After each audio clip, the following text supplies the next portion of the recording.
Hello, this is Randy from Go Big Parts. Today we're going to work on the Polaris SKS again.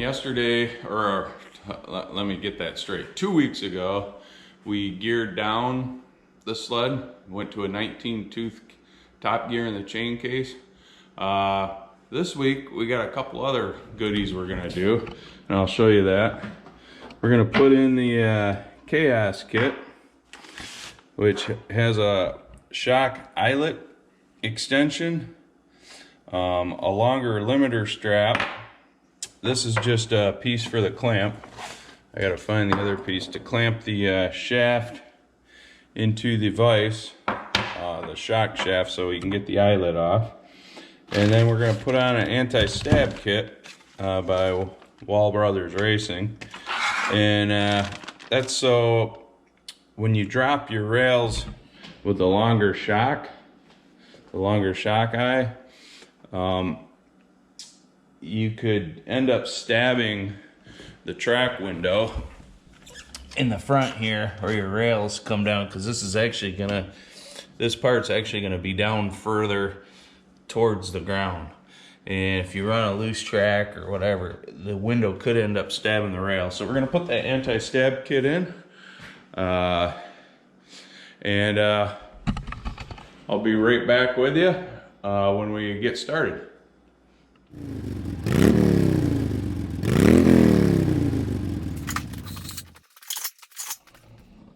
Okay, another thing you guys may have noticed is there's a little bit different scenery in the garage. It's a 2008 Wrangler Sahara that I just bought as a toy, not a daily driver, for our cabin up north. We do a lot of jeeping up there in the summer and stuff. So we have an 89 Wrangler YJ now, and it's getting kind of rough, so we thought we'd upgrade. So just got her home a couple days ago and going through some things and getting it ready to bring up north. So on to this SKS project. First thing I did is I took it off the wheels because I'm gonna have to roll it on its side and loosen the track and things like that. So first thing we're gonna do is loosen the track. Looks like I need a 5/8 for the nut over here on the rear axle. Need a 5/8 for that, and then we gotta use a 5/8 to loosen the jam nut, and then I think the number 10 will fit over here on the track tension bolts. And then after that's done, we'll go ahead and remove the rear axle bolt right here and another one right there for the front axles. And those are going to be a 17mm socket. So we'll get started.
Okay, I got the suspension out fairly quickly.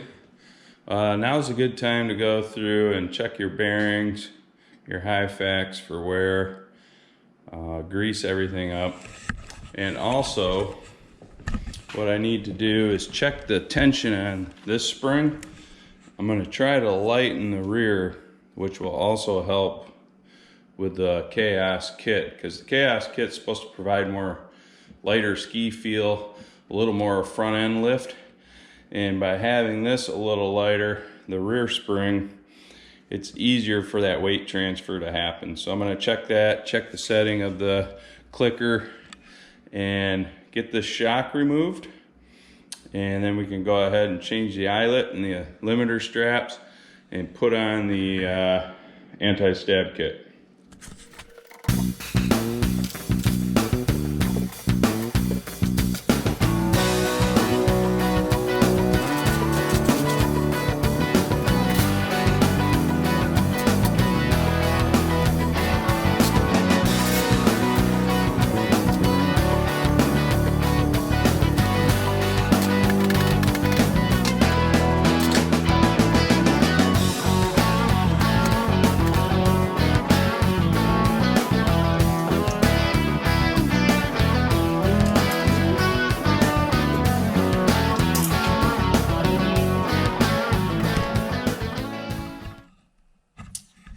Okay, next thing we're gonna have to do is loosen the spring down here. Loosen that up so I can pull the spring out, so I can clamp the shock rod and get this eyelet off. I'll probably have to apply a little heat, so I'm gonna remove these bushings before I try to remove that.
I'm just going to use a torch to hopefully loosen up the Loctite that might be on there.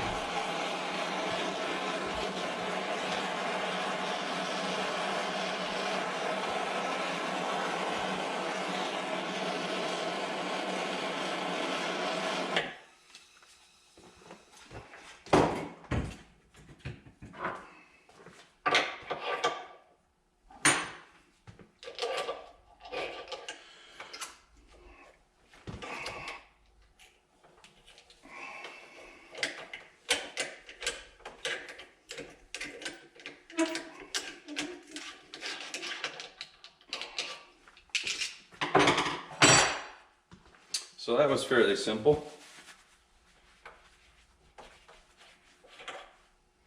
I'm gonna see if I have any red Loctite here. The reason this kit didn't come with instructions or in a package is because it was on my buddy's sled and he just gave it to me. So he went with Khaos rails and Raptor shocks and everything, so he didn't need it anymore.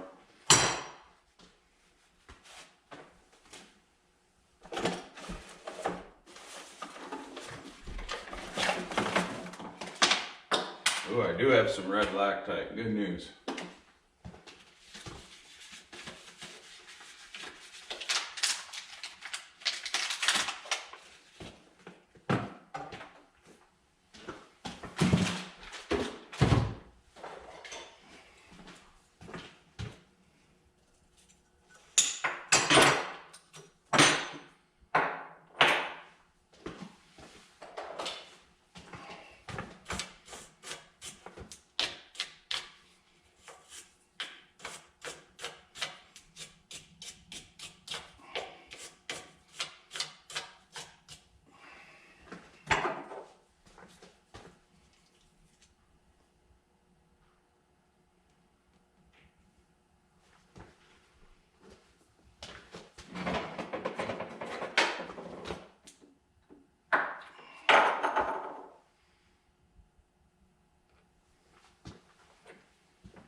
So there it is. I don't think it's going anywhere.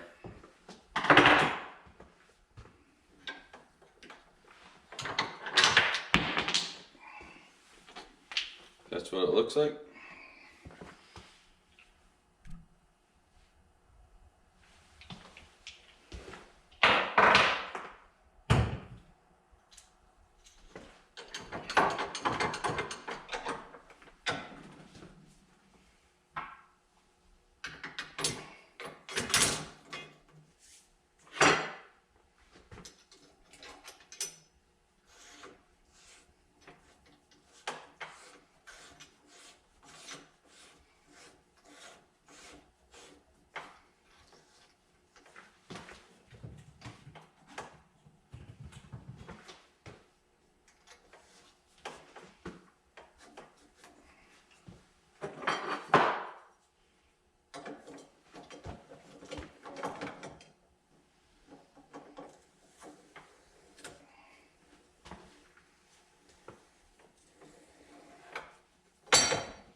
I'm going to put a little extra tension on this than what I had last year. It didn't seem to ride very harsh, and the more pressure you have on that front rail, the more ski lift you're going to get. Not trying to ride wheelies, but I just want the play factor to be there. I want the sled to be nice and playful.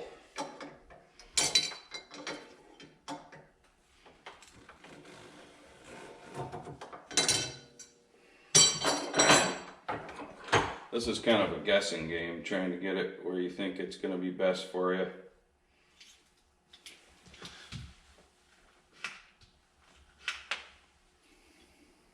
You can always adjust it again on the trail.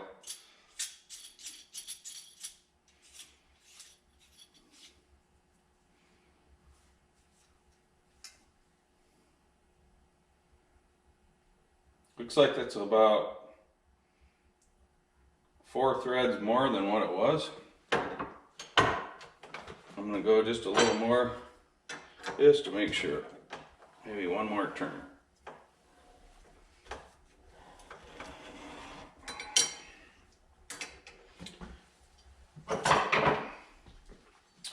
Then I'm gonna lock it down.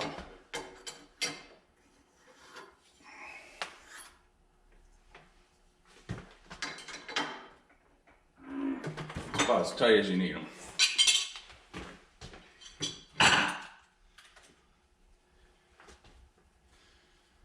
Okay, now the key is to put the limiter strap on the skid.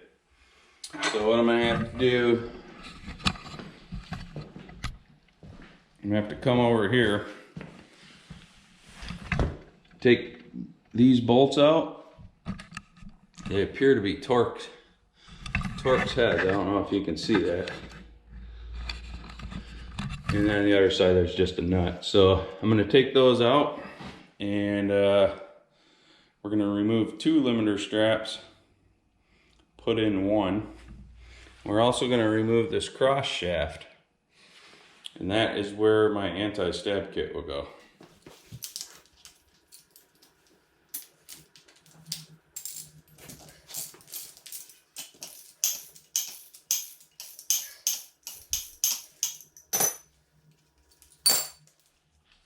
You want to save these nuts and bolts because you're going to end up using them on the new limiter strap, at least 2 of them.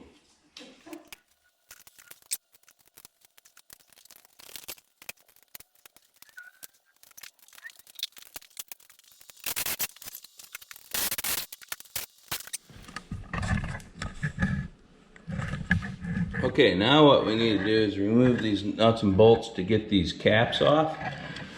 We're going to take those caps off, and then we'll fit the anti-stab kit in there and mark it where we need to cut it, because we're going to have to cut the front of the rails off. All right, I got the shock mounted back up, mounted the axle, and I put the anti-stab kit in and just kind of marked it. I'm going to go, this right here is the hole that it goes to. It's the same hole that the limiter straps were on before. And then I just marked it a 1/2 inch ahead.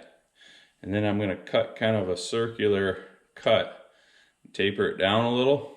And then when I put my wheels on, there's no way it can stab. So I'm going to get to cutting right now, and we'll do that.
Just like that. So I put it on an angle at the bottom. That way, less chance of stabbing.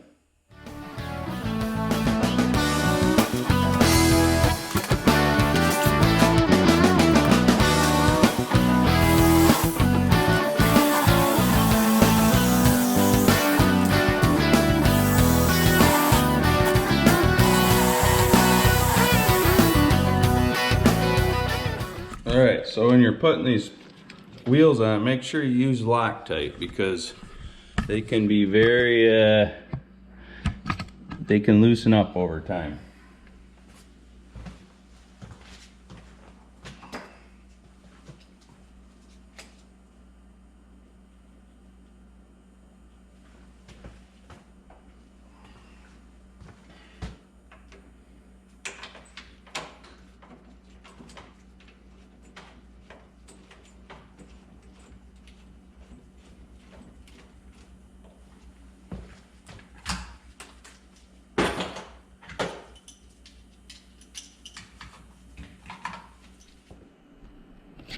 Okay, so I got the wheels on, the anti-stab kit.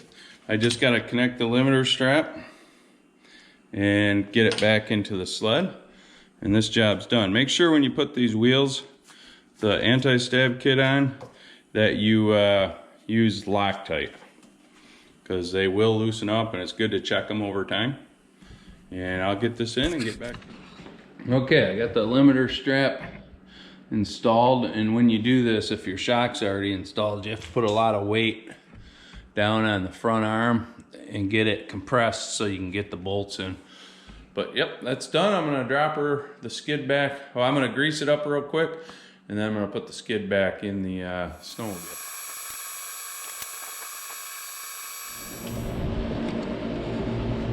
All right, excuse the furnace running, but this grease fitting, I was gonna show you guys this because a lot of people struggle with this one.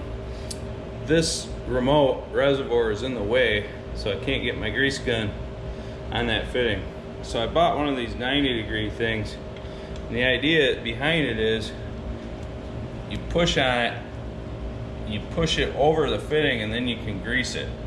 I've done 90-degree elbow fittings and they always fall out. This solution has worked great, and I've never lost a fitting. So I'm gonna do that right now.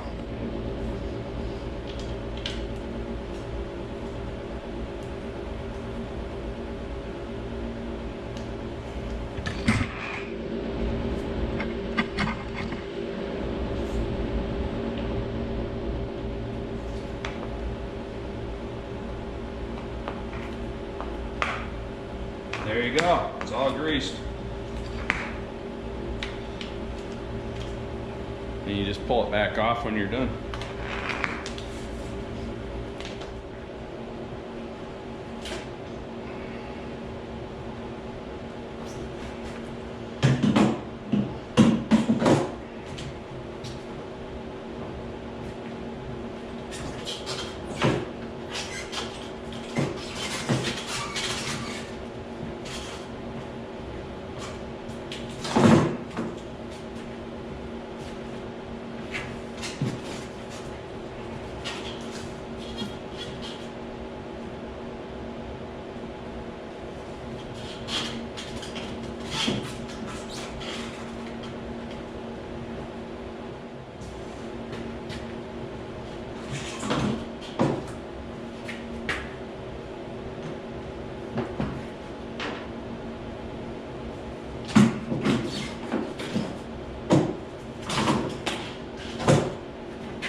All right, got those bolts on that side in. Now I just flipped it around and I get these in.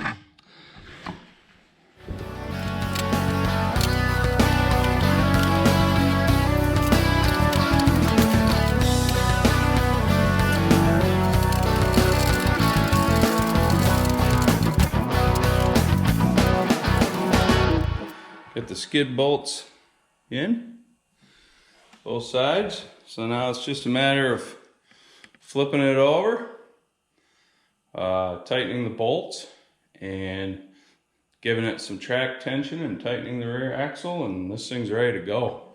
I'm excited. I'm ready to try it out. Do some snowmobiling this winter. Hopefully we get some snow by January.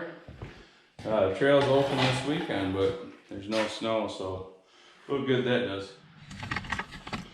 All right, I got the track, train, all aligned, tightened down. We're ready to go. Got the old Super Sport sitting here too, the old low slung Indy. I love those old chassis.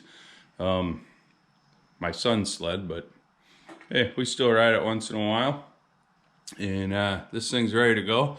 If you guys are interested in parts or accessories, go check out gobigparts.com, and we'll check with you next time. See ya.